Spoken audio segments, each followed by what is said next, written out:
கர்த்தருடைய பரிசுத்த நாமத்துக்கு மகிமை உண்டாகட்டும். உங்கள் யாவருக்கும் கிறிஸ்து பிறப்பின் நல்வாழ்த்துக்களை கூறுகிறேன். அல்லேலூயா. சபையார் மாத்திரமல்ல, இந்த செய்தியை யூடியூப்ல பார்க்கிற அனைத்து மக்களுக்கும் கிறிஸ்துவின் பிறப்பின் நல்வாழ்த்துக்கள்.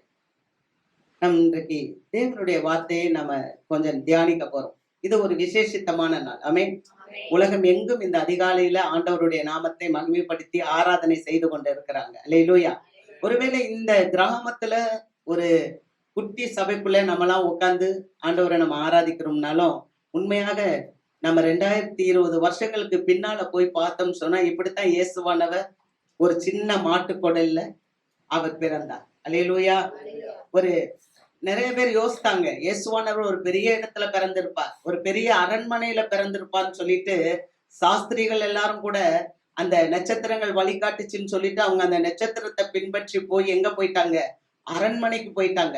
ஏன்னா அங்க போய் கேட்கிறாங்க, யூதருக்கு ராஜாவாய் பிறந்திருக்கிறவர் எங்கே அப்படின்னு. ஆனா இயேசுவானவர் பெரிய அரண்மனையில பிறக்கல. இயேசுவானவர் ஒரு சாதாரண ஒரு குடிசையில, அதாவது குடிசைல மாட்டுக்குடை, அது ஒரு சத்திரம். அந்த சத்திரத்துல அவருக்கு இடம் கிடைக்கல. வானத்தையும் பூமியும் அண்ட சராசரங்களையும் படைத்த தெய்வம் இந்த பூமியில மனுவுரு கொண்டு வந்தபோது அந்த தெய்வத்துக்கு இடம் கிடைக்கல. அந்த தெய்வம் பிறந்த இடம் ஒரு மாட்டு தொழுவம் என்று பார்க்கிறோம். பிள்ளை பிறந்து அதை துணியில சுற்றி அதை முன்னணையில வைத்திருந்தார்கள் என்று பார்க்கிறோம். முன்னணைன்னா இந்த மாடுகளுக்கு தீவனம் கொடுப்பாங்க, அந்த தொட்டி. அந்த தொட்டியில தான் அந்த இதுல அந்த குழந்தைய வச்சிருந்தாங்க.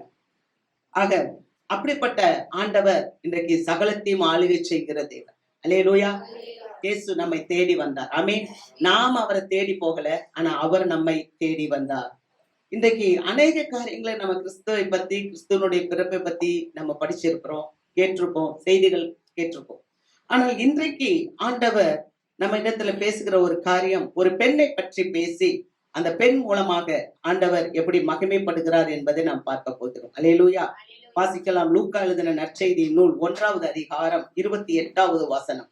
அவள் இருந்த வீட்டில் தேவதூதன் பிரவேசித்து, கிருபை பெற்றவளே வாழ்க, கர்த்தர் உன்னுடனே இருக்கிறார், ஸ்திரீகளுக்குள்ளே நீ ஆசீர்வதிக்கப்பட்டவள் என்றான்.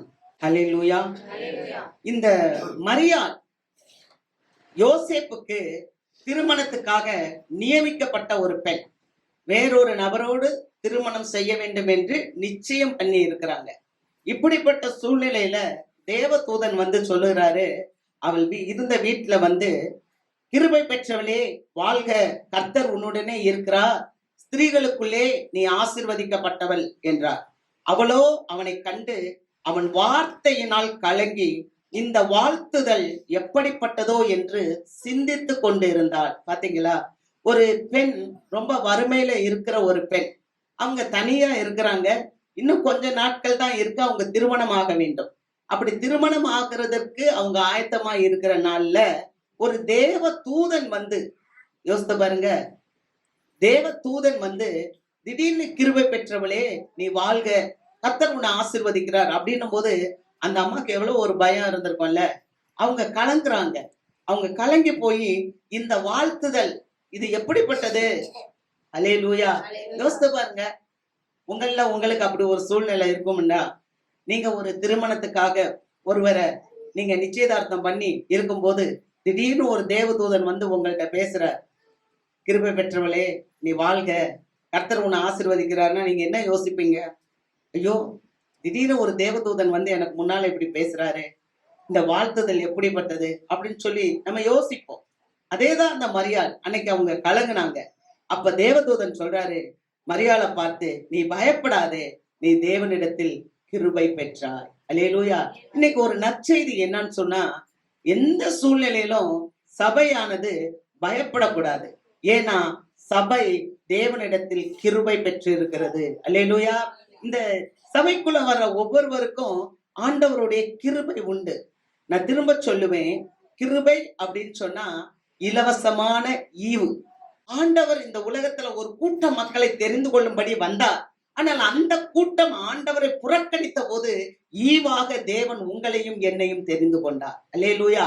அப்படிப்பட்ட ஒரு ஈவுக்குள்ள வந்திருக்கிறோம். அதேதான் நாங்க மரியாளுடைய வாழ்க்கையை குறிச்சும் பார்க்கிறோம். மரியாள் அவள் ஒரு ஏழ்மையான குடும்பத்தை சார்ந்தவள். அவள் வேறொரு மகனுக்கு திருமணம் நிச்சயிக்கப்பட்டவள்.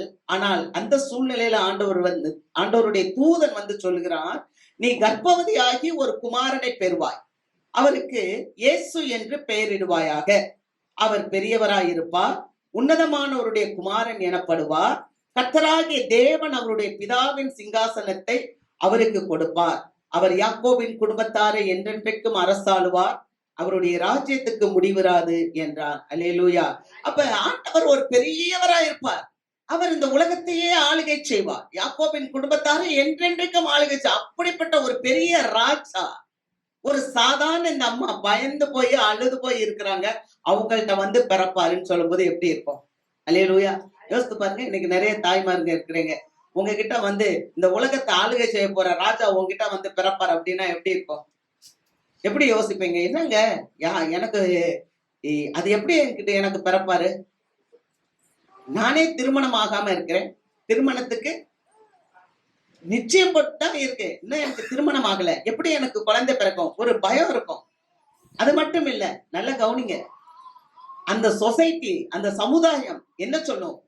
நம்ம திடீர்னு கர்ப்பம் ஆயிட்டாங்க, வயது பெருசாயிடுச்சு, அந்த சமுதாயம் என்ன சொல்லும்? இன்னும் திருமணமே ஆகல, திடீர்னு இவளுக்கு குழந்தை பாக்கியம் உண்டாயிருக்கு, வயரெல்லாம் பெருசா இருக்கு அப்படின்னு எத்தனை நிந்தைகள் இருக்கும், எத்தனை அவமானங்கள் இருக்கும். ஆனா அத்தனை நிந்தையும் அத்தனை அவமானங்களையும் அந்த அம்மா இயேசுவுக்காக தாங்கி கொண்டு அவங்க சொல்றாங்க, நான் அடிமை, கிறிஸ்துவுக்கு அடிமை என்று சொல்லுகிறாங்க. அல்லேலூயா. ஆகவே எந்த ஒரு மகள் கிறிஸ்துவுக்கு அடிமையாக தன்னை ஒப்பு கொடுக்கிறாங்களோ அவர்கள் ஆசீர்வதிக்கப்பட்டவர். அல்லேலூயா. அதைத்தான் அங்க பாக்குறோம். அவள் இருந்த வீட்டிலே தேவதூதன் பிரவேசித்து, கிருபை பெற்றவளே நீ வாழ்க, கர்த்தர் உன்னுடனே இருக்கிறார், ஸ்திரீகளுக்குள்ளே நீ ஆசீர்வதிக்கப்பட்டவள் என்றார். வாசிக்கிறோம் லூக்கா எழுதின நற்செய்தி நூல் 1வது அதிகாரம் 42வது வசனம். உரத்த சத்தமாய், ஸ்திரீகளுக்குள்ளே நீ ஆசீர்வதிக்கப்பட்டவள், உன் கர்ப்பத்தின் கனியும் ஆசீர்வதிக்கப்பட்டது. ஹல்லேலூயா. இந்த அம்மா எலிசபெத் என்ற ஒரு தாயை போய் பார்க்க போறாங்க. தேவதூதன் சொல்லிட்டாங்க, நீ வந்து குழந்தை பெற போற, உலகத்தையே ஆளுகை செய்யற ஒரு பெரிய ராஜா உன் வயத்துல வந்து பிறப்பாரு அப்படின்னு சொல்லி. இதெல்லாம் கேட்கும் போது இந்த அம்மாக்கு ரொம்ப பயமா இருக்கு. ஒரு பக்கம் இப்படியெல்லாம் இருக்கும்போது இன்னொரு பக்கம் அவங்க வீட்டுக்காரர் திருமணம் ஆக போகிறவர் என்ன நினைக்கிறாருன்னா, அவரு ஒரு நீதிமான். அதனால மரியாவை என்ன நினைக்கிறாரு, ரகசியமா இவளை தள்ளி விட்டுறலாம் அப்படின்னு சொல்லி அவர் யோசிக்கிறார். ஏன்னா நேர்மையா ஒண்ணும் செய்ய முடியாது. ஏன்னு கேட்டா இந்த அம்மாவும் ஒரு கடவுளுக்கு பயந்த ஒரு அம்மா. ஆனா அதே சமயத்துல அந்த அம்மா வயத்துல ஒரு குழந்தைய சுமக்குறாங்கன்னு சொன்னா, அந்த குழந்தைய சுமக்கிறதோட நான் எப்படி அவளை திருமணம் பண்ண முடியும்? ஆகவே நான் ரகசியமா அவளை தள்ளிவிடணும் அப்படின்னு நினைக்கிறாங்க. அப்படிப்பட்ட சூழ்நிலையில ஒரு தேவதூதன் போய் அந்த யோசேப்பிட்ட பேசுறாரு, உன் மனைவியை நீ தள்ளிவிடாத, அவளை நீ சேர்த்துக்கொள், அவளிடத்தில் பிறக்கிறது பரிசுத்தம் உள்ளது, அதற்கு இம்மானுவேல் என்று பெயரிடுவாயாக. அல்லேலூயா. இயேசு என்று பெயரிடுவாயாக. இயேசு நமக்காக பரிந்து பேசுகிற தேவன். அல்லேலூயா. நம்முடைய தேவைகளுக்காக, நம்முடைய சூழ்நிலைகளுக்காக அவர் இன்றைக்கும் பரிந்து பேசிக் கொண்டு இருக்கிறார். ஆமென். ஒருவேளை அந்த மரியாளுடைய கணவர் தள்ளிவிடணும்னு நினைச்சா கூட ஆண்டவருடைய திட்டத்துல அவளை பராமரிக்கிறதுக்கு யோசேப்பு தேவை. ஆமென். ஏன்னா இந்த கற்ப காலத்துல அந்த மரியாளை பராமரிக்கிறதுக்கு ஒரு ஆண் தேவை. ஆகவே ஆண்டவர் அதே தேவதூதன் மூலமாக போய் அந்த மனிதனிடம் பேசும்படி கிருபை செய்கிறார். அல்லேலூயா. இயேசுவின் பிறப்பு அப்படின்றது ஒரு சாதாரணமானது அல்ல. இயேசு ஒரு மனுஷருக்குள்ள பிறந்துட்டாருன்னா தாழ்மையில் இருக்கிறவங்களை தூக்கி உயர்த்துவார். அல்லேலூயா.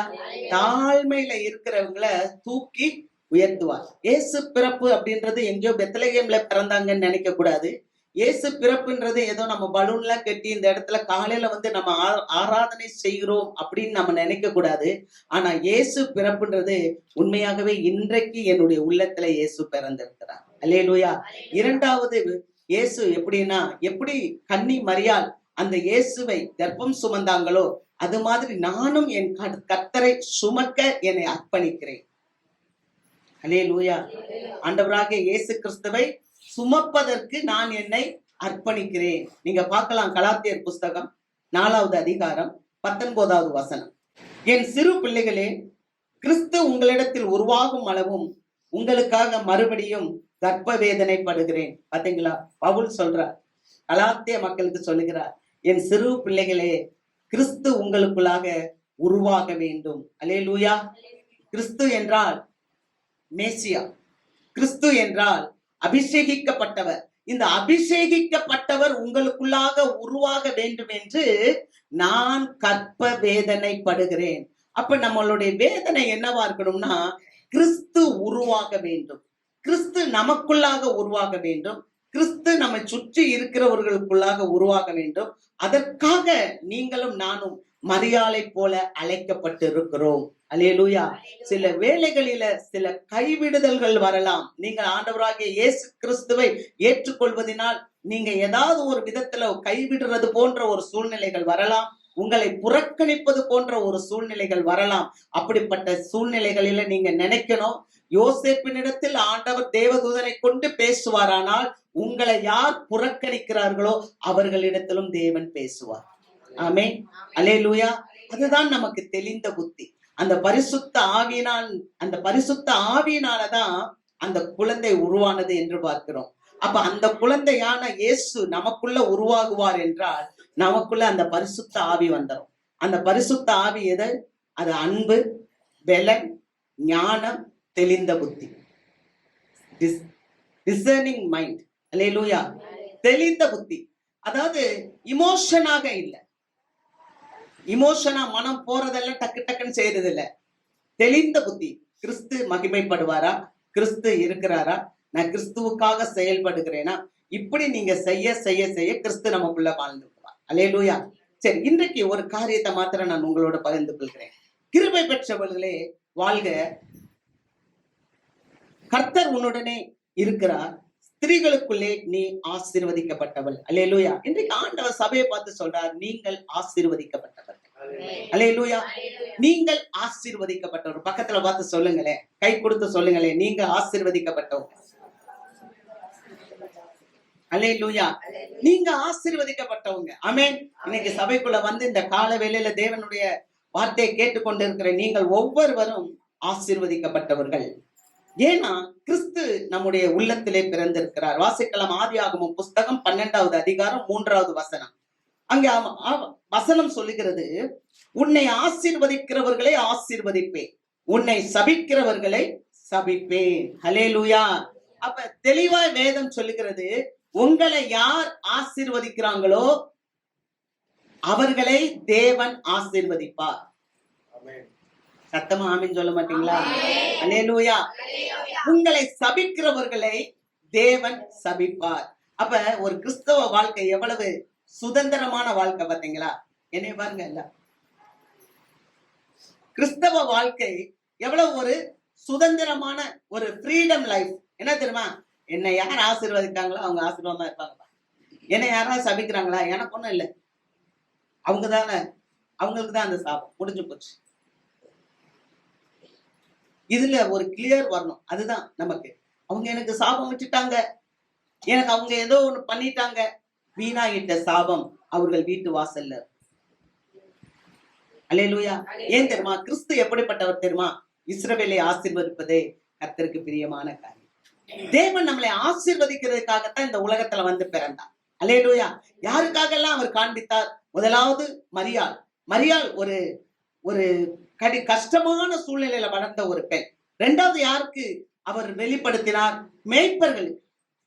அந்த நாட்கள்ல மேய்ப்பர்கள் ரொம்ப வேதனையா இருந்தவங்க. மேய்ப்பர்களை யாருமே ஏற்றுக்கொள்ள மாட்டாங்க. அவங்க ஆடு மேய்த்து வயல்வெளியில ராத்திரி போய் மந்தையை மடக்கி படுத்து கொண்டு பல வேதனைகளை சுமந்து அவங்க யோசித்துக்கிட்டு இருக்காங்க. தன்னுடைய குடும்பத்தின் காரியம், தன்னுடைய நாட்களில் இருக்கிற சூழ்நிலைகள், அரசாங்கத்தினால் வருகிற இடர்பாடுகள், நிறைய வரி விதிப்புகள் அந்த நாட்கள்ல, இதெல்லாம் நம்ம எப்படி சமாளிப்போம் அப்படின்னு சொல்லி ஒரு வேதனையில ஒரு கலக்கத்துல அந்த மேய்ப்பர்கள் இருந்தபோது, அந்த மேய்ப்பர்கள் தேவதூதன் சொன்னான், எல்லாருக்கும் மிகுந்த சந்தோஷத்தை தரக்கூடிய நற்செய்தியை உங்களுக்கு நான் சொல்லுகிறேன். இன்றைக்கு ஆண்டவராகிய இயேசு கிறிஸ்து தாவீதின் ஊரிலே பிறந்திருக்கிறார். அல்லேலூயா. அப்ப மேய்ப்பர்களுக்கு இந்த நற்செய்தி இயேசுவின் பிறப்பு சொல்லப்பட்டது. யாரெல்லாம் கஷ்டத்துல இருக்கிறாங்களோ, வேதனையில இருக்கிறாங்களோ, தேவையில இருக்கிறாங்களோ, அவர்களுக்கு தான் இயேசு முதலாவது வந்தார். அல்லேலூயா. தேவையில இருக்கிற மக்கள், வியாதியில இருக்கிற மக்கள், கண்ணீர்ல இருக்கிற மக்கள், பல கோடி பணங்கள் இருக்குது, பணம் நிறைய இருக்கு, ஆனா என்ன இல்ல, சுகம் இல்லை. அப்ப இந்த சுகத்தை பணம் கொடுக்க முடியுமா? பணம் கொடுக்க முடியாது. ஆனால் இயேசு கொடுக்க முடியும். அவருடைய காயப்பட்ட தழும்புகளால் நீங்கள் குணமானீர்கள் என்று சொன்னார். அல்லேலூயா. அவரே பாவத்தின் பரிகாரியாக இருக்கிறதுனால சுகம் கொடுக்கும் ஆற்றல் அவரிடத்துல இருக்கு. கர்த்தருக்கு மகிமை. அல்லேலூயா. அதற்காக தான் யார் ஆசீர்வதிக்கப்பட்டவர்கள்? யார் உன்னை ஆசீர்வதிக்கிறவர்களை நான் ஆசீர்வதிப்பேன். தேவையில் இருக்கிற மக்களை நீங்கள் ஆசீர்வதிக்கும் போது நீங்கள் ஆசீர்வாதம் அடைவீர்கள். பசியா இருந்தே உணவு கொடுத்தீர்கள், தாகமா இருந்தே தண்ணீர் கொடுத்தீர்கள், வியாதியா இருந்தே வந்து பார்த்தீர்கள், வஸ்திரம் இல்லாமல் இருந்தே வஸ்திரம் கொடுத்தீர்கள். இதையெல்லாம் நாங்கள் உங்களுக்கு எப்ப செய்தோம் ஆண்டவரே? நீங்கள் ஒருவனுக்கு எதை செய்கிறீர்களோ அதை எனக்கே செய்ய கடவுள். அல்லேலூயா. ஆக நாம் மற்றவர்களை ஆசீர்வதிக்கும் போது தேவன் நம்மை ஆசீர்வதிக்கிறார். அல்லேலூயா.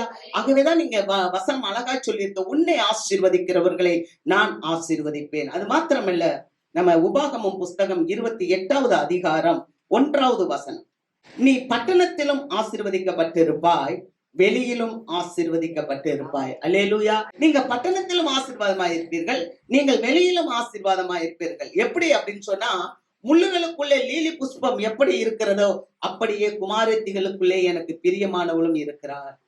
நீங்க லீலி புஷ்பத்தை பார்த்தீங்கன்னா, அந்த லீலி புஷ்பம் வந்து ஒரு முள்ளுக்குள்ளதான் இருக்கும். நீங்க ரோஜா மலர் பாருங்க, இந்த ரோஜா பூ எங்க இருக்கும்? முள்ளுக்குள்ளதான் இருக்கும். ஆனா அந்த முள்ளு செடியில இருந்தாலும் அந்த பூ அழகா பூத்திருக்கும், ரொம்ப அழகா இருக்கும். அது பயங்கரமான ஒரு அட்ராக்ஷனை கொடுக்கும். நம்ம பார்த்தோம்னா சில பூக்களை எல்லாம் பறிக்க தோணும். அது ஏன்? அது முள்ளுக்குள்ளதானே இருக்கு. அது போல சில பிரச்சனைகளுக்குள்ள இருந்தாலும் தேவன் உங்களை ஆசீர்வாதமா வைப்பார். ஆமென். நீங்க எந்த பிரச்சனைக்குள்ள இருந்தாலும் அந்த பிரச்சனை உங்களுக்கு ஒண்ணா இருக்காது, ஆனா நீங்கள் ஆசீர்வாதமா இருப்பீர்கள். அல்லேலூயா. நீ அடுத்து சொல்றாரு உபாகமம் 28:6, நீ வருகையிலும் ஆசீர்வாதமா இருப்பாய், நீ போகையிலும் ஆசீர்வாதமா இருப்பாய். அல்லேலூயா. இதுல ஒரு பெரிய சத்தியம் இருக்கு. என்ன தெரியுமா? நீங்க சபைக்கு வரும்போது ஆசீர்வாதமாவே வருவீங்க.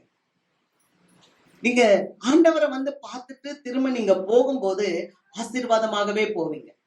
வசனம் சொல்லுது யாத்திராகமத்துல, நீங்க தேவனுடைய ஆலயத்துக்கு வந்துட்டு நீங்க திரும்பி போகும்போது சும்மா போக மாட்டீங்களாம், ஆண்டவருடைய ஆசீர்வாதத்தை சுதந்திரித்து கொண்டு போவீங்களாம். ஏன்னா அவருடைய வீட்டில் இருக்கிற நன்மையினால் தேவன் உங்களை நிரப்பி அனுப்புகிறார். அல்லேலூயா. அந்த விசுவாசத்தோட நீங்க போகும்போது தேவன் உங்களை ஆசீர்வதித்து உயர்த்துகிறார். அல்லேலூயா. நீங்கள் ஆசீர்வதிக்கப்பட்டவர்கள், நீங்கள் ஆசீர்வாதமா இருப்பீர்கள். வசனத்தை வாசிக்கிறோம் பாருங்க. உபாகமம் 33:13. யோசேப்பை குறித்து, கர்த்தரால் அவனுடைய தேசம் ஆசீர்வதிக்கப்படுவதாக, அது வானத்தின் செல்வத்தினாலும் பனியினாலும் ஆழத்தில் உள்ள நீரூற்றுகளினாலும் சூரியன் பக்குவப்படுத்தும் அருமையான கனிகளினாலும் சந்திரன் பக்குவப்படுத்தும் அருமையான பலன்களினாலும் ஆதி பர்வதங்களில் உண்டாகும் திரவியங்களினாலும் நித்திய மலைகளில் பிறக்கும் அரும் பொருட்களினாலும் நாடும் அது நிறைவும் கொடுக்கும் அருமையான தானியங்களினாலும் ஆசீர்வதிக்கப்படுவதாக. முச்செடியில் எழுந்தருளினவரின் தயை யோசேப்பினுடைய சிரசின் மேலும் தன் சகோதரரின் விசேஷித்தவனுடைய உச்சந்தலையின் மேலும் வருவதாக. அல்லேலூயா. இந்த ஆசீர்வாதங்களை மோசே ஆசீர்வதிக்கிறார். அந்த 12 கோத்திரத்தையும் கூப்பிட்டு ஒவ்வொருவரையா ஆசீர்வதிக்கும் போது யோசேப்புக்கு கொடுக்கிற ஒரு ஆசீர்வாதம் என்ன அப்படின்னு சொன்னா, யோசேப்பை அவர் ஆசீர்வதிக்கிறார். அவர் ஆசீர்வதித்து அவர் சொல்லுறார், நீ கர்த்தரால் அவனுடைய தேசம் ஆசீர்வதிக்கப்படுவதாக. பாத்தீங்களா? இந்த யோசேப்பை பார்க்கும்போது அண்ணன் தம்பிங்க எல்லாருமே சேர்ந்து யோசேப்பை கொண்டு போய் ஒரு குழியில போட்டாங்க. ஆனா வாழ்த்து எப்படி இவன் பெறான்னு சொன்னா, உன் தேசம் ஆசீர்வதிக்கப்படுவதாக. நீ வீட்டிலேயே இருக்க லாய்க்கில்லப்பா, உன்னை நாங்க ஏற்றுக்கொள்ள மாட்டோம் சகோதரனாக, நீ எங்களுக்கு தேவையில்லை என்று சொல்லி 10 அன்னைமார்களும் இந்த யோசேப்பை கொண்டு குழியில போட்டுட்டாங்க. குழியில போட்டது மாத்திரமல்ல, காசுக்கு ஆசைப்பட்டு ஒரு 20 வெள்ளிக்காசுக்கு இஸ்மவேலர்களிடத்துல எடுத்து வித்துட்டாங்க. இப்ப இந்த யோசேப்பு ஒண்ணுமே இல்லாம, குடும்பம் இல்லாம, தாய் இல்லாம, தகப்பன் இல்லாம, சகோதரர்கள் இல்லாமல் நிர்கதியா இருக்கிறான். ஆனா அவனுடைய வாழ்க்கையில அவன் என்ன ஆசீர்வாதத்தை பெற்றுக்கொண்டான்? உன் தேசம் ஆசீர்வதிக்கப்படுவதாக. அல்லேலூயா. நீங்க நினைச்சு பாக்குறீங்களா? அவனுக்கு ஒரு பெரிய தேசம் காத்திருக்கும் என்று நினைச்சு பாக்குறீங்களா? அவன் குழியில இருக்கும்போது அவன் நினைச்சு பார்த்திருப்பானா? அவன் இஸ்மவேலர்களுடைய கையிலே அடிமையாக விற்கப்பட்டு அவன் சிறைச்சாலைக்கு போகும்போது அவன் நினைத்து பார்த்திருப்பானா? போர்த்திபாரனுடைய வீட்டுல உண்மையா உழைக்கும் போது குற்றம் சாட்டப்பட்டு அவன் சிறைச்சாலைக்கு போகும்போது அவன் நினைத்து பார்த்திருப்பானா? இந்த பெரிய தேசத்துக்கு நான் ஒரு ராஜாவுக்கு அடுத்த ஸ்தானத்திலே வருவேன் என்று அவன் நினைத்து பார்த்திருப்பானா? ஆனால் அவனுடைய தேசம் கர்த்தரால் ஆசீர்வதிக்கப்பட்டது. அல்லேலூயா. எந்த தேசத்துக்கு போனான்? எகிப்து தேசத்துக்கு போனான். எகிப்து தேசம் பாவம் நிறைந்த இடம். அடிமைத்தனத்துல போனான். ஆனால் அடிமைத்தனத்துல போன அந்த யோசேப்பை தேவன் ஆசீர்வதித்தார். எப்படி திரும்ப ஆசீர்வதித்தார்? அங்க வாசிக்கும் போது 16வது வசனம், நாடும் அதன் நிறைவும் கொடுக்கும் அருமையான தானியங்களினாலும். அந்த நாட்டுல இருக்கிற விளைச்சல்களை எல்லாம் யோசேப்பிட்ட கொண்டு ஜனங்க கொடுத்துட வேண்டும். யோசேப்பு தான் எல்லாத்துக்கும் பங்கிட்டு கொடுப்பா. ஏன்னா தேசத்துல கொடிய பஞ்ச காலத்துல நிறைவான ஆசீர்வாதம் வர வேண்டும் என்றால் யோசேப்பு அங்கே அதிகாரியாக இருக்கிறார். அந்த யோசேப்பினிடத்துல தேசத்துல விளைகிற எல்லா விளைச்சல்களும் எல்லா தானியங்களும் இந்த யோசேப்பினிடத்தில் வர வேண்டும். அல்லேலூயா. அடுத்து பாருங்க, முச்செடியில் எழுந்த அருளினவருடைய தயை யோசேப்பினுடைய சிரசின் மேலும் அவன் சகோதரரில் விசேஷித்தனுடைய உச்சந்தலையின் மேலும் வருவதாக. ஆண்டவர் ஆசீர்வதிக்கும் போது சகோதரனையும் சேர்த்து ஆசீர்வதிக்கிறார். அல்லேலூயா. கர்த்தர் அதனாலதான் சொல்றார், யோசுவா நானும் என் வீட்டாருமோ என்றால் கர்த்தரையே சேவிப்போம். முழு குடும்பத்தோட ஆண்டவர்கிட்ட வரும்போது யோசேப்பினுடைய சகோதரன், விசேஷித்தமான சகோதரன், அந்த ராகேலுக்கு பிறந்தவர் பென்யமீன், அந்த பென்யமீனை ஆண்டவர் ஆசீர்வதிக்கிறார். அல்லேலூயா. என்ன சொல்றாங்க பாருங்க, நீ தேசத்துல நீ ஆசீர்வாதமா இருப்பா, உனக்கு ஒரு தயை இருக்குப்பா. அது என்ன தயை? மோசே அழகா சொல்றாரு. மோசே முச்செடியில ஆண்டவரை பார்த்தார். அந்த மோசே அந்த மனிதர்களை ஆசீர்வதிக்கும் போது முச்செடியிலே எழுந்தருளுடைய தயை உன்னுடைய சிரசின் மேல் வருவதா. அல்லேலூயா. ஆண்டவர் நேற்றும் இன்றும் என்றும் மாறாதவராய் இருக்கிறார். அல்லேலூயா. கர்த்தருக்கு மகிமை. நாம கூட நம்முடைய வாழ்க்கையில கர்த்தருக்காக நம்ம அனல் கொள்வோம் என்றால் பரலோகம் நமக்காக வேலை செய்யும். அல்லேலூயா. ஆண்டவருக்காக நாம் அனல் கொள்ளும் போது, அந்த குழியில் போட்ட போதும் சரி, அவன் 20 வெள்ளிக்காசுக்கு விற்கப்பட்ட சூழ்நிலையிலும் சரி, அல்லது அவன் போய் போர்த்திபாரின் வீட்டில வேலை செய்த போதும் சரி, அல்லது அவன் சிறைச்சாலையில் இருக்கும் போதும் சரி, உன்னதமான தேவனோடு கூட அவன் ஃபெலோஷிப் வச்சுக்கிட்டே இருந்தான், கம்யூனிகேஷன் வச்சுக்கிட்டே இருந்தான். ஏற்ற வேளையில தேவன் சிறைச்சாலையின் வஸ்திரத்தை மாற்றி உயர்த்தினார். அதுதானே கிறிஸ்துவின் பிறப்பு. அல்லேலூயா. அல்லேலூயா. ஒரு அடிமைத்தனத்துல இருந்து ஒரு அதிகாரியாக மாறுறது தானே கிறிஸ்துவனுடைய பிறப்பு. கர்த்தர் அவனை தெரிந்து கொண்டார். ஆகவேதான் அவர் மரியாதை பார்த்து சொல்கிறார், நீ ஸ்திரீகளுக்குள்ளே ஆசீர்வதிக்கப்பட்டவர். அல்லேலூயா. 2வது ஒரு காரியத்தை நம்ம பார்க்கிறோம். நியாயாதிபதி புஸ்தகம் 5வது அதிகாரம் 24வது வசனம். ஸ்திரீகளுக்குள்ளே கேனியனான ஏபோரின் மனைவியாகிய யாகேல் ஆசீர்வதிக்கப்பட்டவள். கூடாரத்தில் வாசமாய் இருக்கிற ஸ்திரீகளுக்குள்ளே அவள் ஆசீர்வதிக்கப்பட்டவளே.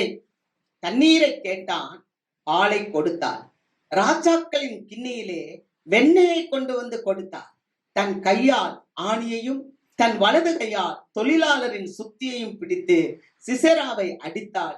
அவன் நெற்றியில் உருவ கடாவி அவன் தலையை உடைத்து போட்டாள். இந்த இடத்துல நம்ம பார்க்கும்போது கேனியனாக ஏபோரின் மனைவியாக யாகேல் ஆசீர்வதிக்கப்பட்டவள். அவள் கூடாரத்திலே வாசமாய் இருக்கிற ஸ்திரீகளுக்குள்ளே அவள் ஆசீர்வதிக்கப்பட்டவளே. அல்லேலூயா. ஏன் இந்த யாகேல் ஆசீர்வதிக்கப்பட்டவள்? ஒருவேளை மரியாள் உன்னதமான தேவனை கர்ப்பம் சுமப்பதினால் அவள் ஆசீர்வதிக்கப்பட்டவள் என்று சொல்லலாம். ஒருவேளை அடிமைத்தனத்துல இந்த யோசேப்பு ஒரு பெரிய அதிகாரியாக வந்து அந்த தேசத்தை ஆளுகை செய்யறதுனால் அவனே ஆசீர்வதிக்கப்பட்டவள் என்று சொல்லலாம்.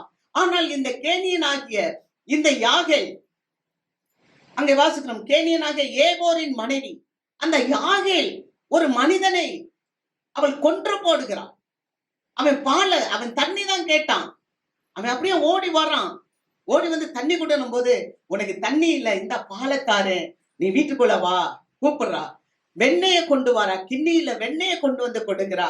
கொடுத்து அந்த மனுஷனை ஒரு பெரிய ஆணி எடுத்து, கூடார ஆணியை எடுத்து அவனுடைய தலையில வச்சு அடித்து, அவனை அப்படியே நெற்றில வச்சு அடித்து அப்படியே கொன்று போடுகிறார். ஆனால் இப்படி கொன்று போடுகிற ஒரு மகளை ஆசீர்வதிக்கப்பட்டவள் என்று சொல்லலாமா? 100% சொல்ல முடியும். ஏனென்றால் தீமையை வென்றாள். அல்லேலூயா. ஒரு தீமையை வென்றாள், ஒரு தீமையை செய்தாள். சிசெரா என்பவன் ஒரு பயங்கரமானவன். அநேக மக்களை அடித்து கொன்று அவன் குவிக்கிறவன். இஸ்ரவேல் ஜனங்களுக்கு அவன் தொல்லை கொடுத்து வந்தவன். அந்த தொல்லை கொடுத்து வந்தவனை தெபோராள் சொல்றா, ஒரு மன்னனிடத்துல சொல்றா, பாராக்கன்ற மன்னனிடத்துல சொல்ற, நீ போய் சிசெராவை அழித்து விடுன்னு. ஆனால் அவன் போகும்போது அந்த தெபோராள் சொல்றா, அந்த மேன்மை உனக்கு கிடையாது, ஒரு பெண் அவனை கொலை செய்வாள். அல்லேலூயா. அதன்படி அந்த தெபோராளுடைய தீர்க்க தரிசனத்தின்படியே தெபோராளும் கூட வர்றாங்க. ஆனால் அந்த ஆசீர்வாதம் யாருக்கு கிடைச்சதுன்னா, கேனியனாகிய ஏபோரின் மனைவி யாகேலுக்கு கிடைத்தது. அல்லேலூயா. நாமும் தீமைக்கு எதிர்த்து நிற்க வேண்டும். வசனம் சொல்லுகிறது, தீமைக்கு எதிர்த்து நிற்பதில் நீங்கள் இன்னும் ரத்தம் சிந்தவில்லையே. ஆண்டவராகிய இயேசு கிறிஸ்து இந்த உலகத்துல வந்ததன் காரணமே அவர் உயிர்த்தெழ வேண்டும் என்று நேற்றைய தினத்துல சொன்னேன். அல்லேலூயா. அப்ப அவர் உயிர்த்தெழ வேண்டும் என்றால் அவர் மரிக்க வேண்டும். அவர் மரித்தால் தான் அவர் உயிரோடு எழுந்திருக்க முடியும். அல்லேலூயா. அப்ப ஆண்டவராகிய இயேசு கிறிஸ்து சிந்தின ரத்தமே பாவத்துக்கு பரிகாரம் தான். அல்லேலூயா. ஆகவேதான் அவர் ஆசீர்வதிக்கப்பட்டவர். ஆமென் சொல்ல மாட்டீங்களா? அல்லேலூயா. அவர் அதனாலதான் அவர் ஆசீர்வதிக்கப்பட்டவர். அத வசனம் சொல்லுகிறது, பேதுரு அழகா சொல்லுகிறார், வெள்ளினாலும் பொன்னினாலும் அல்ல, விலையேற பெற்ற ரத்தத்தினாலே நீங்கள் ஆசீர்வதிக்கப்பட்டவர்கள். அல்லேலூயா. ஆக இந்த அம்மா ரத்தம், அந்த சிசெராவுடைய ரத்தம் சிந்தினாலும் அந்த மகள் ஆசீர்வதிக்கப்பட்டவர்கள். கர்த்தருக்கு மகிமை. அல்லேலூயா. அடுத்த ஒரு காரியத்தை வாசிக்கிறோம். ரூத்தின் புஸ்தகம் 3வது அதிகாரம் 10வது வசனம். அதற்கு அவன், மகளே, நீ கர்த்தரால் ஆசீர்வதிக்கப்படுவாயாக. நீ தரித்திரரும் ஐஸ்வர்யவான்களுமான வாலிபர்களின் பிறகே போகாததினால் உன் முந்தின நற்குணத்தை பார்க்கிலும் உன் பிந்தின நற்குணம் உத்தமமாயிருக்கிறது. அல்லேலூயா. இங்க பார்க்கும்போது போவாஸ் ரூத்தை பார்த்து சொல்லுகிறார், மகளே, நீ கர்த்தரால் ஆசீர்வதிக்கப்பட்டவள். அல்லேலூயா. எப்படி ஒரு தேவதூதன் வந்து மரியாளை பார்த்து நீ கர்த்தரால் ஆசீர்வதிக்கப்பட்டவள் சொன்னாரோ, அது மாதிரி இங்கே ரூத்தை பார்த்து போவாஸ் சொல்லுகிறார், நீ கர்த்தரால் ஆசீர்வதிக்கப்பட்டவள். காரணம் என்னன்னா, தரித்திரரும் ஐஸ்வர்யமான்களுமான வாலிபர்களின் பின்னே நீ போகல.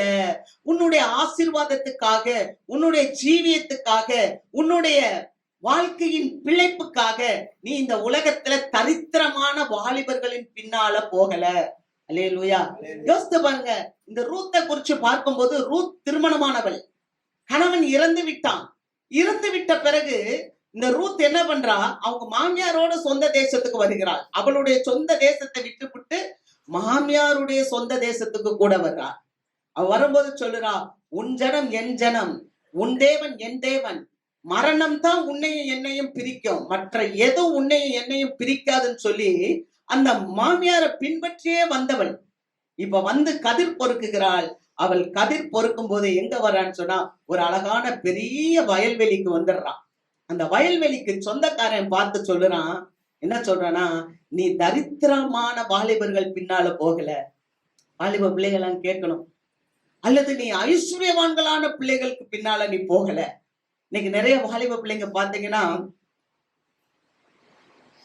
கல்லூரியில படிக்கும் போதே காதலிக்க ஆரம்பிக்கிறாங்க, இல்லைன்னா ஸ்கூல்ல படிக்கும் போதே அவங்களுக்கு காதல் வந்துடுது. இந்த பிள்ளைங்களுக்கு ஒண்ணுமே தெரியாது, வாழ்க்கைனா என்ன என்பது தெரியாது. ஏன்னா அவங்க பாக்குறதெல்லாம் அந்த கைபோன்ல இருக்கிற அந்த சேட்டு, சினிமா படம், வீட்டுல பாக்குற அந்த டிராமா நாடகங்கள் இதைத்தான் பார்க்கறனால அந்த இன்பாக்சுவேஷன் உள்ள வந்துருது. எதை பார்த்தாலும் ஜஸ்ட் அது வந்து ஒரு ஈர்ப்பு தானே ஒழிய that is not a true love. லவ்னா என்ன? அன்பு என்பது தன்னை சாக கொடுக்க, அது மரணத்தை போன்ற வழியை. இயேசு அதைத்தான் செஞ்சார், அதைத்தான் செஞ்சார். இயேசுவுக்காக எதை செய்ய? தன் பிதாவுக்காக. தன் அப்பா சொன்னாரு, ஏய் போப்பா, இந்த மனுக்குலத்துக்காக நீ போ, உன்னை பலியிட போறான், போயா. ரத்தம் சிந்தன அது செய்வோமா? என்னத்துல விட்டு கொடுப்பீங்க? அவங்கள்ட்ட இருந்து ஒரு காரியம் எதிர்பார்ப்பீங்க, விட்டு கொடுப்பீங்க. இல்லைன்னு சொல்லுங்க. Without expectation we can't live this world. எந்த ஒரு எதிர்பார்ப்பும் இல்லாமல் இந்த உலகத்துல ஜனங்க வாழ்வது இல்லை. ரைட்டா தப்பா? நான் சொல்றதுக்காக நீங்க தலையாட்ட வேண்டாம். விட்டு கொடுக்குற, எதுக்காக விட்டு கொடுக்குற? ஏதோ ஒண்ணு தேவை உனக்கு. எந்த தேவையும் இல்லாம என்ன பண்ண முடியும்? அதுதான் அன்பு. ஆக அன்பு அப்படின்றது நல்லா தெரிஞ்சுக்கணும். பிள்ளைங்க, இன்னைக்கு வாலிப பிள்ளைங்க, நீ எந்த தரித்திரமான பையன்கிட்ட போயிட்டு அவன்கிட்ட பணம் இல்லாட்டினா போ, பரவாயில்ல, அவன்கிட்ட குணம் இருக்கு. குணம் கெட்டிக்காரன் புழுகு 8 நாள்ல தெரியும். நீ குணத்தை பார்த்துட்டு தான் போவ. குணம் எப்ப தெரியும்? 3 மாசம் கழிச்சுதான் தெரியும் குணம். அவன் குணம் நல்ல குணமா கெட்ட குணமா. அவன்கிட்ட பணம் இல்லாட்டினா பரவாயில்ல, பர்சனாலிட்டி இருக்கு. அந்த பர்சனாலிட்டி ஒன்னதுக்குமே உதவாது. ஒரு சின்ன அம்மா தழும்பு போட்டுச்சுன்னா மோகம் மாறி போயிடும். ரோட்ல போயிட்டே இருக்கும், ஒரு சின்ன ஆக்சிடென்ட் ஆயிடுச்சுன்னா உன்னுடைய ஃபேஸ் மாறி போயிடும். அழகு, இளமை, யாக்கை, நிலையில்லாத. ஆக இந்த ரூத்துட்ட சொல்றான், போவாஸ் சொல்றான், நீ தரித்திரரான பிள்ளைங்க பின்னால போல, ஐஸ்வர்யவான்கள் பின்னாலையும் போல. ஐஸ்வர்யவான் எவ்வளவு நாள் வச்சிருவான்? உன் பின்னால வர்றான் ஒருத்தன, உன்னை காட்டுல இன்னொருத்தி வந்தா போயிருவான். அப்பா நினைக்காதீங்க. கிறிஸ்து இன்னைக்கு நம்ம உள்ளத்துல பிறக்க வேண்டும், நம்ம மறுரூபம் அடைய வேண்டும். அதனாலதான் ஒரு சின்ன ஆபரேஷன் ஆண்டவர் பண்றார். இன்னைக்கு செய்தித்தாள்களை எடுத்தாலும் சரி, டிவி ஆன் பண்ணாலும் சரி, நம்ம யூடியூப்ல நிறைய காரியங்கள் ஆனாலும் சரி, இப்படிப்பட்ட காரியங்கள் தான், அசுத்தமான காரியங்கள் தான் வந்துட்டு இருக்கு. ஆனால் ரூத் எப்படிப்பட்டவள்? அவள் மாமியாரை பின்பற்றினவள். மாமியார்னா ஆண்டவரை பின்பற்றினவள். அல்லேலூயா. அந்த இடத்துல பேக் ஸ்லைடிங் ஆகாம, பின்வாங்கி போகாம தெய்வத்தை பின்தொடர்ந்து போனார். ஆகவே அவள் வாழ்க்கையிலே ஆசீர்வாதத்தை பெற்றாள். எந்த ஒரு வயல்வெளியில போய் பொறுக்கி கொண்டிருந்தாலோ அந்த வயல்வெளியினுடைய சொந்தக்காரன் அவளை முறைப்படி திருமணம் செய்தார். அல்லேலூயா. அவள் மிகப்பெரிய செல்வந்தக்காரியாய் மாறினால் அவளுடைய வம்சாவளியில தான் ஆண்டவராகிய இயேசு கிறிஸ்து வந்து பிறந்தார். கர்த்தர் யாரையும் ஒதுக்குறவர் அல்ல, ஆனால் அவர்களுடைய உண்மையையும் அவர்களுடைய உத்தமத்தையும் அவர் பார்க்கிறார், இழிவான நிலையை அல்ல. அல்லேலூயா. அடுத்த காரியத்தை நம்ம பார்க்கிறோம். சங்கீதம் 37:22. அவரால் ஆசீர்வதிக்கப்பட்டவர்கள் பூமியை சுதந்தரித்துக் கொள்வார்கள். அல்லேலூயா. அவரால் ஆசீர்வதிக்கப்பட்டவர்கள் பூமியை சுதந்தரித்துக் கொள்வார்கள். அருமையான தேவ மக்களே, இந்த தாய் மரியா அவங்க கலங்கி கொண்டு இருந்தாங்க, அவங்க தனிமையில இருந்தாங்க. ஆனா தேவதூதன் வந்து பார்த்து சொன்னான், கிருபை பெற்றவளே வாழ்க, நீ கர்த்தரால் ஆசீர்வதிக்கப்பட்டவள், நீ ஸ்திரீகளுக்குள்ளே பாக்கியவதி என்று சொன்னாங்க. அல்லேலூயா. அவர் ஆண்டவராகிய இயேசு கிறிஸ்துவ கர்ப்பம் தரிச்சாங்க, அந்த குழந்தையை பெற்றாங்க. அது மாத்திரமல்ல, அவர்கள் பூமியை சுதந்தரித்தாங்க. ஆமென். இந்த பூமி முழுவதும், இந்த உலகம் முழுவதும் என்ன சொன்னார் தெரியுமா? நீ பட்டணத்திலும் ஆசீர்வாதமா இருப்பாய், உன்னை ஆசீர்வதிக்கிறவர்களை நான் ஆசீர்வதிப்பேன், உன்னை சபிக்கிறவர்களை நான் சபிப்பேன், பூமியில் உள்ள வம்சங்கள் எல்லாம் உனக்குள் ஆசீர்வதிக்கப்படும். அல்லேலூயா. அந்த அம்மா பெற்றெடுத்த அந்த குழந்தையின் மூலமாக இந்த பூமியில இருக்க அனைத்து மக்களும் ஆசீர்வதிக்கப்படுகிறார்கள். அந்த தாய் பெற்றெடுத்த அந்த ஆண்டவராக இயேசு கிறிஸ்துவின் மூலமாக அகில உலக மக்களும் ஆசீர்வதிக்கப்படுகிறார்கள். அல்லேலூயா.